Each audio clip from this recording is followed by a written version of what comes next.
The modification that Eino Virtanen made to his cheap wood stove in January 1923 cost him exactly $3.14. 2 sheets of thin steel plate from the hardware store in Missoula, $1.98. 4 metal brackets salvaged from a broken wagon wheel, free, but the blacksmith charged 50 cents to modify them. 6 rivets and a small can of high-temperature stove paint, 66 cents. Total investment, $3.14. The stove he modified was a $30 cast iron model from the Sears Roebuck catalog, the cheapest, most basic stove Sears sold. It had a reputation for being barely adequate in moderate cold and completely insufficient in serious Montana winters. Meanwhile, Eino's neighbors had invested in premium stoves. The Morrison family had a $400 Acme Riverside, considered the best wood stove available in 1923. All cast iron construction, airtight doors, adjustable dampers, ornate nickel plating, guaranteed to heat a home efficiently in any conditions. The Johnson family had spent $350 on a round oak stove, another premium brand. The Carlson family, $300 on a Monarch. Up and down the Bitterroot Valley, families who could afford it had purchased expensive, high-quality wood stoves. They pitied Eino, the Finnish immigrant living alone on his small homestead with his $30 Sears stove. Poor fellow couldn't afford better. He'd freeze when the real cold came. Harold Morrison made the point explicitly when he saw what Eino was doing to his stove in late December. "You're modifying that piece of junk? Eino, that stove was barely adequate when it was new. Whatever you're doing to it won't help. You should save your money and buy a proper stove before winter gets serious." Eino was carefully measuring and marking the steel plates, preparing to cut them. He didn't look up from his work. "This stove will be adequate, more than adequate. It's a Sears basic model. It has no airtight seals, the firebox is small, the cast iron is thin. It loses heat through the walls. No amount of tinkering will make it perform like a quality stove. It doesn't need to perform like expensive stove. It needs to perform better than expensive stove." "And it will," Harold laughed, not unkindly, but with genuine amusement. "Better than a $400 Acme?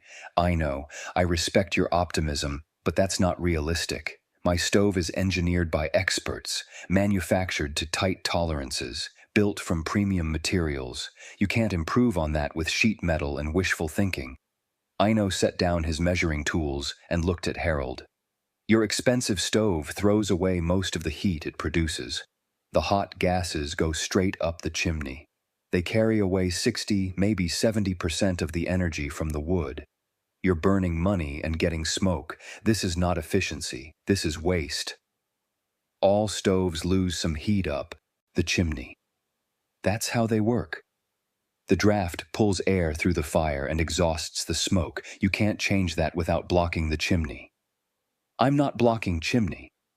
I'm making the hot gases give up their heat before they escape.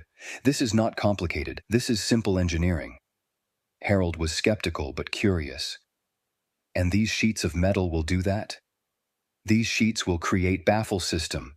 The hot gases will have to travel around the baffles before reaching chimney. More travel time means more heat transfer to the stove body.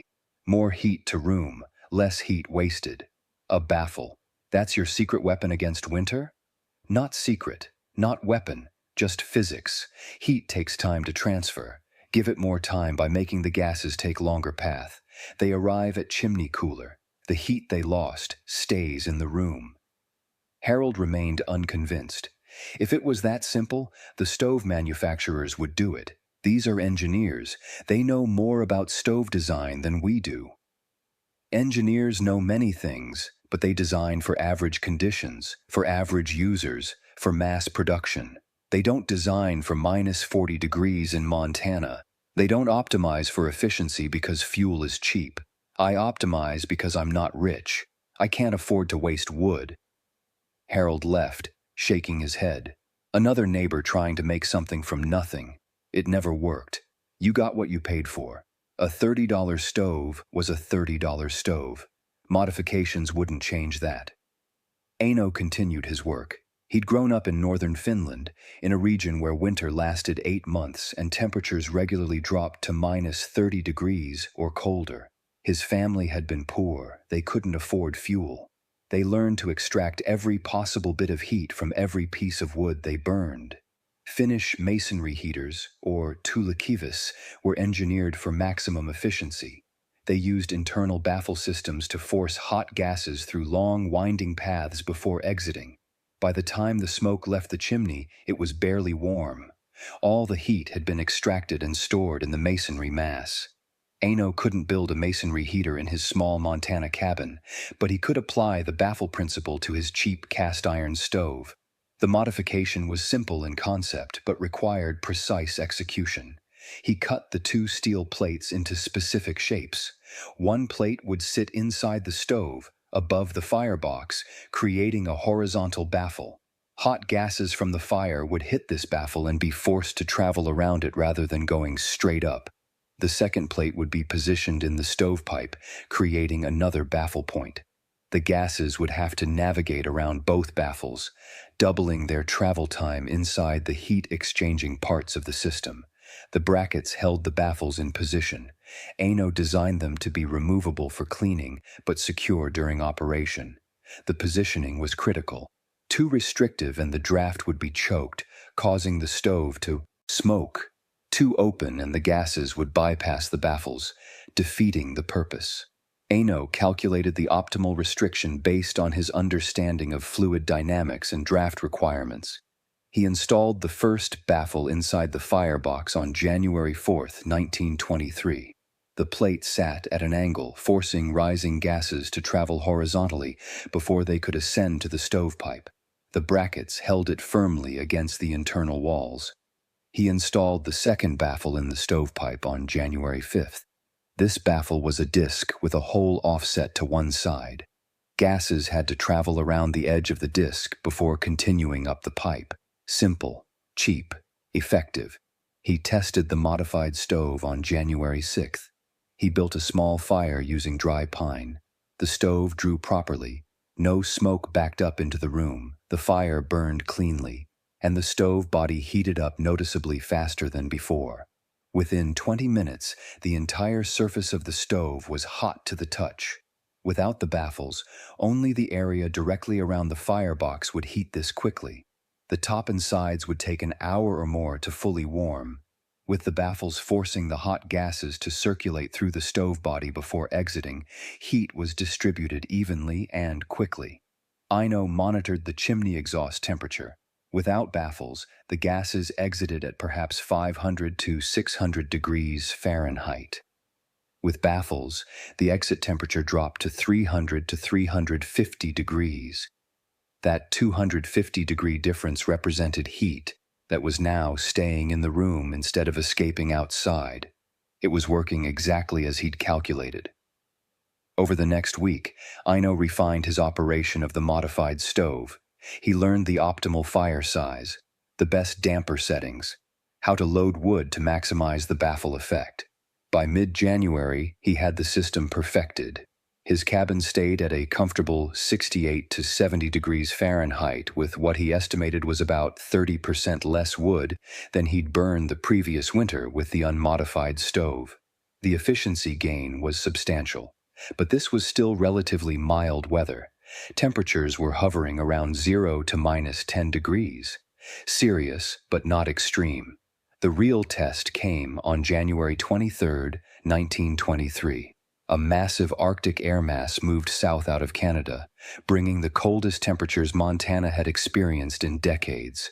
The cold snap started on January 23rd, with temperatures dropping to -20 degrees Fahrenheit, then -25, then -30.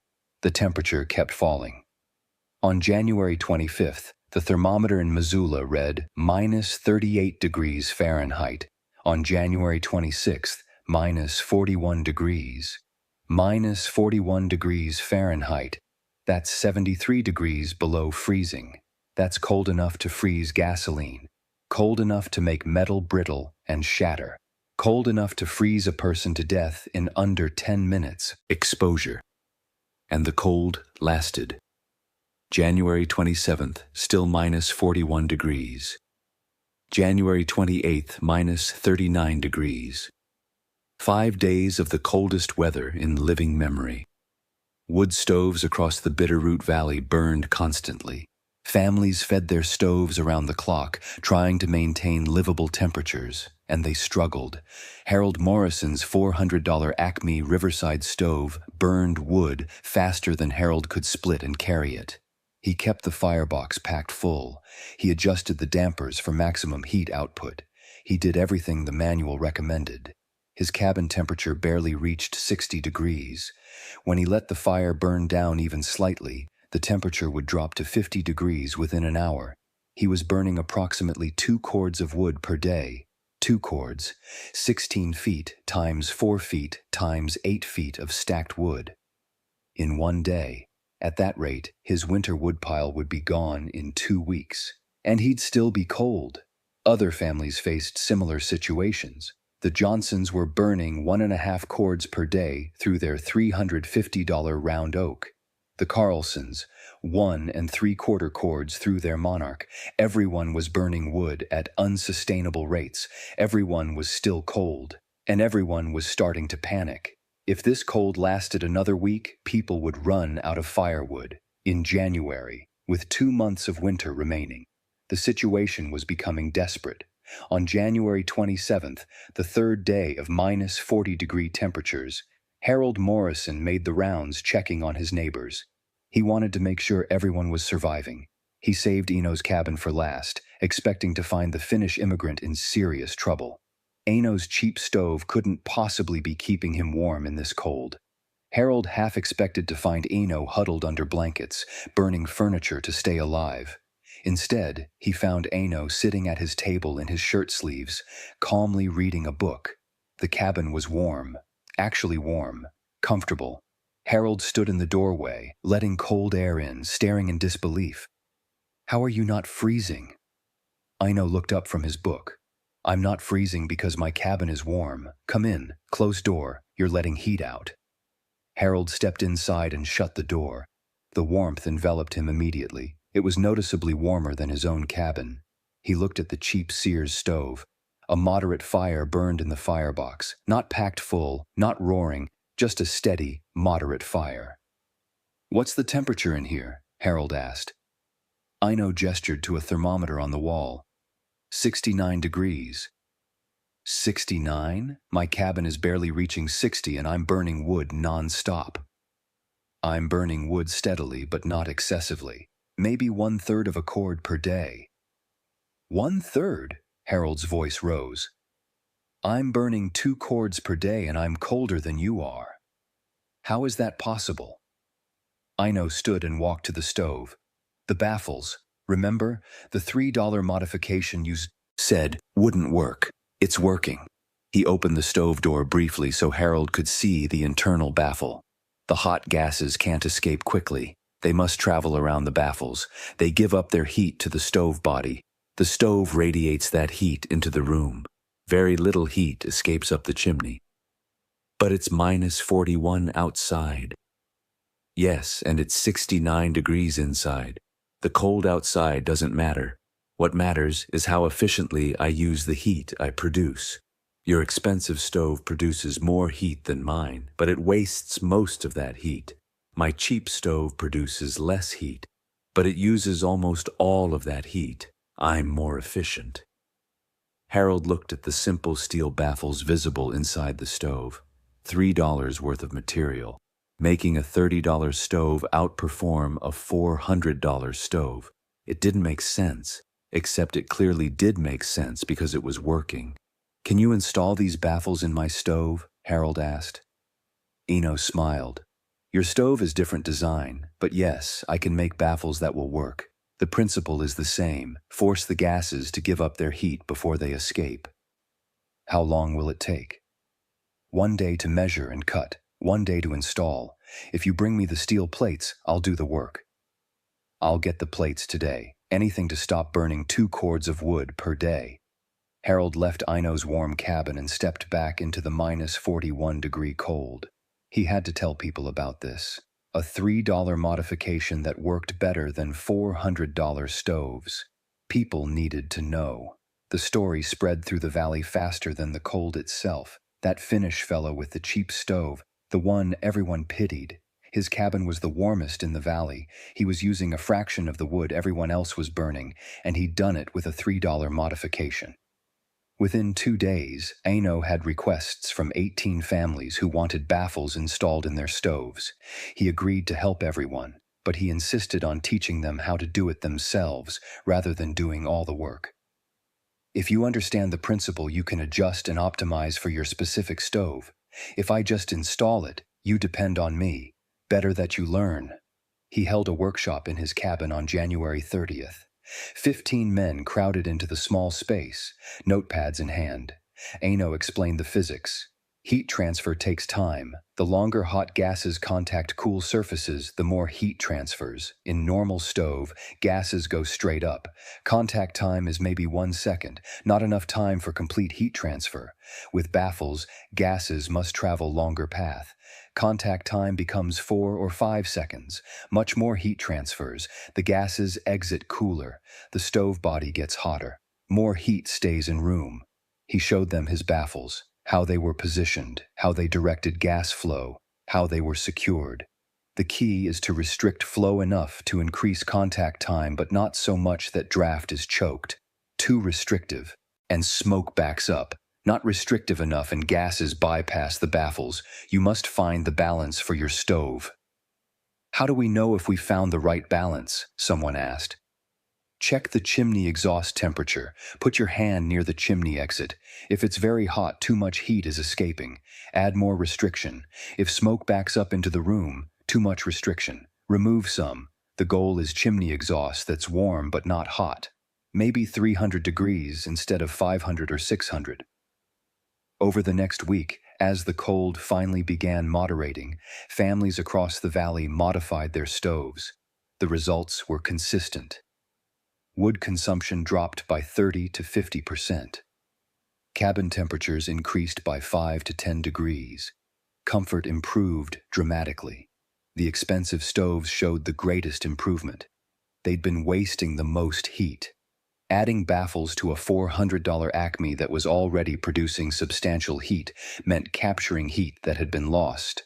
The efficiency gains were remarkable. Harold Morrison's modified Acme now kept his cabin at 72 degrees, using less than 1 cord of wood per day. He'd cut his wood consumption in half and increased his temperature by 12 degrees. The modification cost him $3.20 for materials. The Johnson family reported similar improvements with their round oak. The Carlsons with their Monarch. Every family that installed baffles saw major efficiency gains. The families who'd been burning through their winter wood piles suddenly had enough wood to make it through the season. The families who'd been cold were now comfortable, and all of it from a $3 modification that took 2 days to implement. If these stories are showing you that expensive isn't always better, that understanding principles matters more than buying premium products, then subscribe to this channel. We're proving that knowledge beats spending every single time. Hit that subscribe button and join us in learning what really matters. Now let's look at the science behind why Eino's simple baffles work so well. The thermodynamics of combustion and heat transfer explain exactly why Eino's baffles were so effective. When wood burns in a stove, it produces hot combustion gases. These gases are the primary carriers of heat energy. In a standard wood stove without baffles, the combustion gases rise directly from the firebox through the stove body and into the chimney. The time these gases spend in contact with the stove's heat-exchanging surfaces is minimal, perhaps 1 to 2 seconds. During this brief contact time, some heat transfers from the gases to the stove body through convection and radiation. But most of the heat remains in the gases, which then exit through the chimney at temperatures of 500 to 700 degrees Fahrenheit. That heat is lost, wasted, gone. The efficiency of heat extraction in a standard stove is typically 30 to 40%. That means 60 to 70% of the energy in the wood goes up the chimney. This is why wood stoves require constant feeding. They're wasting most of the fuel's energy. Eino's baffles change this equation fundamentally. By forcing the gases to take a longer, more circuitous path before exiting, the baffles increased contact time between hot gases and heat-exchanging surfaces from 1 to 2 seconds up to 4 to 6 seconds. This tripling of contact time allowed much more heat to transfer from the gases to the stove body. The heat transfer rate is governed by several factors, including temperature differential, surface area, and time. The greater the temperature difference between the hot gases and the cooler stove surface, the faster heat transfers. The more surface area in contact, the more heat transfers, and the longer the contact time, the more complete the heat transfer. Eino's baffles maximized contact time. They didn't change the temperature differential or the surface area significantly, but they tripled the time available for heat transfer. The result was that combustion gases exited the chimney at 300 to 350 degrees Fahrenheit instead of 500 to 700 degrees. That 200 to 400 degree reduction represented heat that was captured by the stove body instead of being lost. The efficiency of heat extraction increased from 30 to 40% up to 60 to 70%, nearly doubling the efficiency. With doubled efficiency, the same amount of wood produced twice as much usable heat, or, equivalently, half as much wood produced the same amount of heat. This is why Eino's wood consumption dropped by 30% and others saw drops of 40 to 50%. They were using fuel twice as efficiently. The baffle design itself was critical. A simple flat plate blocking the flue would increase contact time but would also restrict draft so severely that the stove wouldn't draw properly. Smoke would back up. The fire would smolder instead of burning cleanly. Eino's baffles were angled and positioned to redirect flow rather than block it. The first baffle inside the firebox was angled at about 30 degrees from horizontal. Hot gases rising from the fire hit this baffle and were deflected horizontally toward the sides of the stove. They then had to travel around the edges of the baffle before rising further. This created a swirling flow pattern that increased contact with the stove walls. The second baffle in the stovepipe was a disc with an offset hole. Gases had to flow to one side of the pipe, pass through the hole, and then continue upward. This created turbulence, which enhances heat transfer by mixing the gases and preventing a straight laminar flow that would carry heat away too quickly. The total restriction was carefully calculated. Eino wanted to increase residence time without killing the draft. The draft in a chimney is created by the buoyancy of hot gases. Hot air is less dense than cold air and rises. The taller the chimney, the stronger the draft. But if you restrict the flow too much, even a strong draft can't overcome the resistance. The stove will smoke. Eino's calculations balanced restriction against draft. He estimated the draft force based on chimney height and temperature differential. He calculated the pressure drop across his baffles based on their geometry. He ensured the draft force exceeded the pressure drop by a comfortable margin. This meant the stove would always draw properly, even with the baffles installed. The practical test during the -41-degree cold snap proved his calculations correct. Every stove he modified drew properly. None smoked. All showed dramatic efficiency improvements. The fact that cheap stoves benefited as much or more than expensive stoves was particularly interesting. The expensive stoves had better construction, tighter seals, and more sophisticated air controls. But they still lacked efficient heat extraction. They were designed to produce heat, not to capture it efficiently. Adding baffles gave them what they were missing. The cheap stoves also benefited enormously. They had poor construction and leaky seals, but with baffles extracting heat efficiently, these deficiencies mattered less. A leaky stove with good heat extraction could outperform a tight stove with poor heat extraction. This ran counter to conventional wisdom. Everyone believed expensive stoves were better. They were better built. They used premium materials. They should perform better. But performance in heating isn't about construction quality alone. It's about efficiency of heat extraction. Eino's $3 baffles address the fundamental inefficiency that all stoves shared. Once that inefficiency was fixed, the differences between cheap and expensive stoves became less important. The expensive stoves were still better built and would last longer. But in terms of heating performance during the cold snap, the modified cheap stoves matched or exceeded the modified expensive stoves. This was a profound lesson for the valley's residents. They'd spent hundreds of dollars on premium stoves, thinking that was the solution to staying warm. But the real solution was understanding heat transfer and fixing the fundamental inefficiency. Money couldn't buy that understanding, but $3 in materials and 2 days of work could implement it. The long-term impact of Eino's modification was substantial. Families that had struggled to afford enough firewood suddenly had surplus. The time saved in not having to cut, split, and haul as much wood freed up time for other activities. The comfort level in homes increased. The stress of worrying about running out of fuel decreased. These quality-of-life improvements were direct results of a $3 modification. The economic analysis is striking. Harold Morrison had spent $400 on his premium stove. Adding a $3 baffle modification improved its performance by roughly 50%. That's a return on investment of over 13,000%. You could say the baffle modification added $200 worth of performance for $3 in cost. No other investment Harold could make would return that kind of value. Other families saw similar returns. The $350 round oak, the $300 Monarch, all of them doubled their efficiency for $3. The payback period on the modification was measured in days. After a week of burning half as much wood, the $3 in materials was recovered in wood savings. Everything after that was pure profit. Eino himself saw the greatest percentage gain. His $30 stove had been the worst performing stove in the valley. With baffles, it became one of the best. He'd increased his heating capacity by perhaps 60% for a 10% increase in cost. That's extraordinary value. The modification also made heating safer. More complete combustion meant less creosote buildup in chimneys.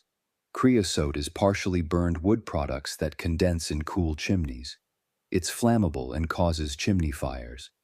With baffles extracting more heat, combustion was more complete. Less unburned material remained in the exhaust gases. Less creosote formed. Chimneys stayed cleaner. The risk of chimney fire decreased. Several families who'd been cleaning their chimneys monthly noticed they could extend that to quarterly. The cleaner burning was a safety improvement that had real value beyond just efficiency. The maintenance requirements for the baffle systems were minimal. The baffles needed to be removed and cleaned once or twice per season. Ash and soot would accumulate on them, reducing their effectiveness. Cleaning took about 30 minutes. Remove the baffles, brush off the ash, reinstall, simple. The baffles themselves didn't wear out. The steel was thick enough to resist corrosion from the combustion gases. Properly maintained, a baffle system would last decades. Eino's original baffles, installed in January 1923, were still functional when he sold his property in 1946. 23 years of operation. No replacements needed, just periodic cleaning. The spread of the baffle technology beyond the Bitterroot Valley happened gradually through word of mouth. Family members in other regions heard about the modification. Travelers passing through saw the modified stoves and asked about them. By 1925, baffle modifications had spread to communities throughout western Montana. By 1930, they'd reached parts of Idaho, Wyoming, and even into Canada. The spread was entirely grassroots. No advertising, no marketing, just person-to-person knowledge transfer. You should baffle your stove. Here's how. Here's why. The effectiveness was so obvious that anyone who saw a modified stove in operation wanted to modify their own. Some stove manufacturers eventually caught on. By the mid-1930s, a few companies were offering stoves with built-in baffle systems. They marketed these as high-efficiency or heat-maximizing designs. They charged premium prices for them. The irony was that these factory-built baffles weren't significantly better than Eino's homemade $3 version. They were more polished and integrated into the stove design, but the principle and performance were the same. The manufacturers had finally figured out what Eino had known in 1923. Baffles work, but most stove manufacturers didn't adopt baffles. The industry continued producing inefficient stoves well into the 1950s and 60s. Why? Several reasons. First, efficiency wasn't a priority when fuel was cheap. Wood was abundant in many areas. People could afford to waste it. Second, manufacturing costs. Adding baffles to a stove design increased complexity and cost. Manufacturers competed on price. Adding features that increased cost made their products less competitive. Third, consumer ignorance. Most buyers didn't understand efficiency. They bought based on appearance, brand reputation, and price. An efficient stove didn't sell better than an inefficient one because consumers couldn't evaluate efficiency. Fourth, the industry was conservative. Stove designs that had worked for decades continued to be manufactured because changing designs was risky and expensive. If customers were buying the existing designs, why change? This meant that the knowledge Eino had demonstrated remained primarily in the hands of individuals who'd learned it directly or who'd heard about it from others. It never became industry standard practice. Even today, many wood stoves are sold without efficient baffle systems. The technology exists, the principles are well understood, but implementation is incomplete. This represents a persistent market failure. The most efficient solution exists but isn't universally adopted because market forces don't favor it. Eino Virtanen lived in Montana until 1946, when he moved to Seattle at age 68 to live with his daughter's family. During his time in Montana, he helped dozens of people modify their stoves. He never charged for his knowledge. He viewed it as a contribution to the community. He did accept payment for his labor when he physically installed baffles for people who couldn't do it themselves, but the knowledge was always free. He believed that survival knowledge should be shared, not hoarded. In 1940, a reporter from the Missoula newspaper interviewed Eino about his baffle modification. The resulting article described the 1923 cold snap and how Eino's $3 fix had outperformed expensive stoves. The article generated regional interest. Eino received letters from people as far away as North Dakota asking for details on how to build baffle systems. He responded to every letter with hand-drawn diagrams and detailed instructions. Some of those letters have survived and are held in the Montana Historical Society archives. They're remarkable documents, detailed technical explanations written in clear, accessible language. Eino was a natural teacher. He understood that explaining the why was as important as explaining the how. His letters always included the physics behind the baffles, why they worked, what they did to gas flow, how to calculate proper restriction. Many of the people who received these letters saved them and passed them down to their children. The knowledge was valued, it was preserved, it was used. Eino died in Seattle in 1953 at age 75. His obituary mentioned his years in Montana but didn't mention the baffle modification that had helped so many people. The knowledge of what he'd contributed was fading. By the 1960s, most people who'd known Eino personally had passed away. The direct transmission of knowledge ended, but the modified stoves remained. In cabins and homes throughout the northern Rockies, baffled stoves continued operating efficiently, many installed decades earlier by people who'd learned from Eino. The stoves were physical evidence of the knowledge, even as the story behind them was forgotten. In 1976, during another energy crisis, there was renewed interest in efficient wood heating. Engineers studying wood stove efficiency rediscovered the baffle principle. They publish papers on heat transfer optimization in solid fuel appliances. They presented their findings as new research. They were actually rediscovering what Eino and others had known 50 years earlier. This pattern of forgetting and rediscovering is common in practical technology. Knowledge that exists in the hands of practitioners but isn't formally documented or published gets lost when those practitioners die. Later generations have to rediscover it through research and experimentation. The efficiency of the process would be much higher if we did better at preserving and transmitting practical knowledge. Modern wood stoves now commonly include baffle systems. The Environmental Protection Agency has efficiency standards for wood stoves sold in the United States. Meeting those standards essentially requires baffles or equivalent heat extraction technology. The principle Eino demonstrated with $3 in materials in 1923 is now mandatory in modern stove design, but it took 50 years to get there. 50 years of manufacturing and selling inefficient stoves, 50 years of wasted fuel, 50 years of people being colder than necessary, all because the knowledge existed but wasn't widely implemented. Before we finish this story, I want to challenge you with something. If you're seeing that the best solutions aren't always the expensive ones, that sometimes $3 and understanding beats $400 and ignorance, then you need to subscribe to this channel. We're proving over and over that knowledge is the real wealth. Hit that subscribe button and make sure you're learning these lessons. Now let's wrap up with what Eino's legacy teaches us. The story of Eino's $3 baffle modification teaches several crucial lessons that remain relevant today. First, efficiency matters more than capacity. Harold Morrison's $400 stove could produce more heat than Eino's $30 stove, but it wasted most of that heat. Eino's stove used its heat efficiently. In the end, the efficient use of less capacity outperformed the inefficient use of more capacity. This principle applies far beyond wood stoves. In any system, efficiency of use matters more than raw capacity. A small efficient system beats a large inefficient system. Second, expensive doesn't mean better. The premium stoves were built better and would last longer, but they didn't heat better until they were modified. The cost of a product often reflects build quality, materials, brand name, and marketing.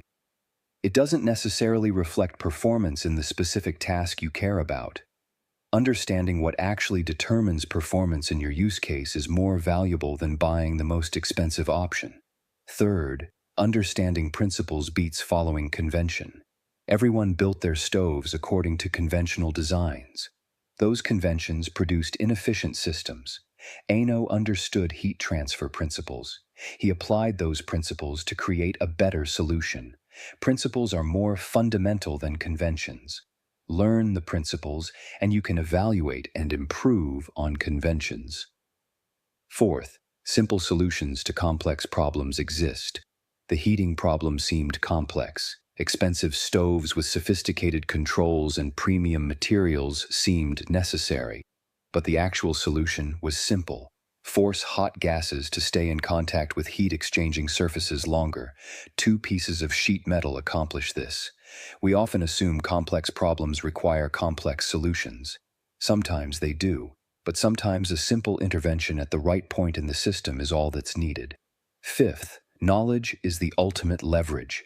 Eino's $3 in materials produced hundreds of dollars in value. The leverage came from knowledge. He knew where to intervene and how to do it. Money without knowledge bought expensive stoves that underperformed. Knowledge with minimal money created solutions that outperformed. Given the choice between money and knowledge, choose knowledge. You can always apply knowledge to generate value. Money without knowledge just buys expensive mistakes. Sixth, teaching multiplies impact. Eino could have kept his modification secret. He could have charged people to install baffles in their stoves. He would have earned money. Instead, he taught people how to do it themselves. He shared the knowledge freely. The result was that dozens of families benefited. The total value created was far greater than if Eino had tried to profit from his knowledge. Knowledge shared multiplies. Knowledge hoarded stagnates. The economic analysis of the situation is stark. The residents of the Bitterroot Valley had collectively spent thousands of dollars on premium wood stoves. These were considered good investments in comfort and heating capacity. But they were inefficient. When the extreme cold came, they underperformed. $3 in materials and the knowledge of how to apply them created more heating value than hundreds of dollars in premium equipment. If we measure return on investment, Eino's modification might be one of the highest ROI interventions in heating history. $3 producing performance equivalent to doubling the capacity of a $400 stove. That's a 13,000% return. Even accounting for the time to design, build, and install the baffles, the return is extraordinary. This suggests that in many areas of life, we're overspending on equipment and underspending on knowledge. We buy expensive tools and products hoping they'll solve our problems. But often the limitation isn't the tools. It's our understanding of how to use them or how to optimize the system they're part of. Investing in understanding could yield far higher returns than investing in equipment. The social dynamics of the situation are also interesting. Before the cold snap, Eino was pitied. Poor immigrant with a cheap stove. After the cold snap, he was respected. The man who figured out how to stay warm efficiently. His social status changed not because he got richer or bought better equipment, but because he demonstrated superior knowledge. In a frontier community where survival skills mattered, knowledge commanded respect. This is less true in modern society where wealth often commands respect, regardless of the knowledge behind it. But in situations where performance matters, where results are visible and measurable, knowledge still wins respect. The cold snap created a natural experiment. Same weather conditions, similar stoves and chimneys, different levels of knowledge about optimization. The results were unambiguous. Knowledge won. The families who'd relied on expensive equipment struggled. The family who'd relied on knowledge and cheap equipment thrived. This is as close to a controlled experiment as real life provides, and the conclusion is clear. In heating efficiency during extreme cold, knowledge beats money.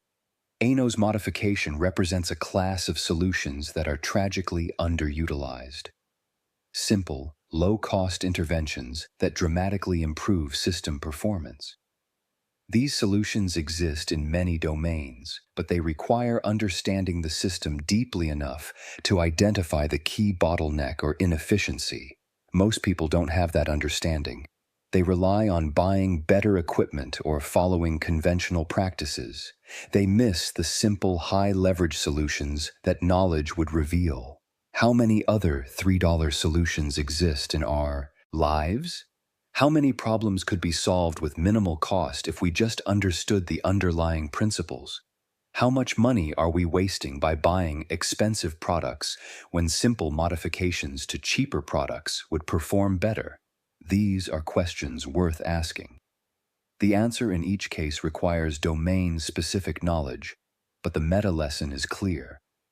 Before spending money on expensive solutions, invest time in understanding the problem. The understanding might reveal a much cheaper path to the same or better results. Eino Virtanen's legacy is mostly forgotten. There's no monument to him, no building named after him. He's not in history books. But the principle he demonstrated remains valid and valuable. Efficiency beats capacity. Knowledge beats money. Simple beats complex when simple works. These lessons are eternal. They applied in 1923 Montana. They apply today. They'll apply 100 years from now. During a -41-degree cold snap, his $3 fix outperformed $400 wood stoves across the valley. Not through luck, not through magic, through understanding, through applying principles of heat transfer and fluid dynamics to a common problem, through recognizing that expensive stoves were making a fundamental error in allowing heat to escape without being used, and through implementing a simple solution that captured that waste heat. Eino was right. The expensive stove owners were wrong. And the difference was knowledge. $3 worth of material made infinitely valuable by the knowledge of how to use them. That's the story. That's the lesson. That's what we need to remember.